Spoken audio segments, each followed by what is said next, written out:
লম্বা ছুটি হওয়ায় ঈদের শেষ সময়ের পোশাক বিক্রি জমেনি খুব একটা। আগেভাগেই কেনাকাটা সেরেছেন বেশিরভাগ নগরবাসী। ব্যবসায়ীরা বলছেন বছর ব্যবধানে কমেছে বিক্রি, তবে তাতেও সন্তুষ্টি দোকানীদের। একই অবস্থা টুপি, জায়নামাজ, সুগন্ধির দোকানগুলোতেও। মইনুল হাসানের প্রতিবেদন। ভিশনের ফুলঝুরি মেগা অফারে ফ্রিজ কিনলেই পাচ্ছেন 16 পিসের আকর্ষণীয় গিফট বক্স একদম ফ্রি। ছুটি থাকায় রমজানের শেষ আর ঈদের ঠিক আগে কেনাকাটা সারেন অনেকেই। তবে এবারের ঈদের চিত্রটা ভিন্ন। লম্বা ছুটি হওয়ায় রাজধানী ছেড়েছেন বেশিরভাগ নগরবাসী, ফলে খুব একটা ভিড়ভাট্টা নেই রাজধানীর বিপণিবিতানগুলোতে। শপিং আসলে ঈদের শুরুতে করতে হবে, না হয় ঈদের শেষে করতে হবে। মাঝামাঝি টাইমে খুবই ঝামেলা। এই সময় ভিড়টা কম থাকে, আবার মজা লাগে এখানে কেনাকাটা করতে।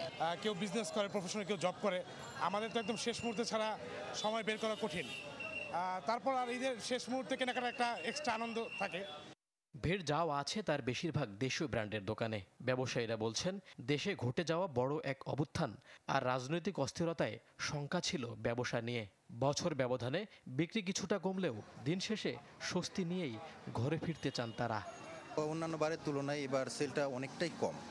আমরা যদি ধরি বিগত দিনের বা বিগত বছরের যে সেলগুলো, তার থেকে এবার অনেক কম। এমনি স্বাভাবিক সময় যা হয়েছে আলহামদুলিল্লাহ, কিন্তু লাস্টে যেরকম আশা ছিল ওরকম হয় না আসলে। প্রত্যেক ঈদের আগ মুহূর্তে বিক্রি বাড়ে টুপি, তসবি, জায়নামাজের। আতর, সুগন্ধি কিনতেও ক্রেতাদের বাড়তি চাপ থাকে। তবে আগাম ছুটিতে মানুষ ঢাকা ছেড়ে চলে যাওয়ায় জমেনি ঈদের আগের বিক্রি। একবারে যে খারাপ আবার তাও না, আবার যে একবারে বেশি ভালো তাও না, মিডিয়ামের ভিতরে আছে। কিন্তু অর্থনীতির অবস্থা তো বুঝতে হবে, সেই হিসাবে আলহামদুলিল্লাহ অনেক ভালো। অন্যান্য বছর থেকে যেরকম একটা হয়, এরকম হয় না এবার। আতর, টুপি, তারপরে পাঞ্জাবে, এগুলো আর আগে তো কিনাই শেষ। উচ্চ মূল্যের বাজারে প্রয়োজনের অতিরিক্ত কেনাকাটার প্রবণতা কম, এমন বাস্তবতায় যা বিক্রি হয়েছে তা নিয়েই সন্তুষ্ট ব্যবসায়ীরা।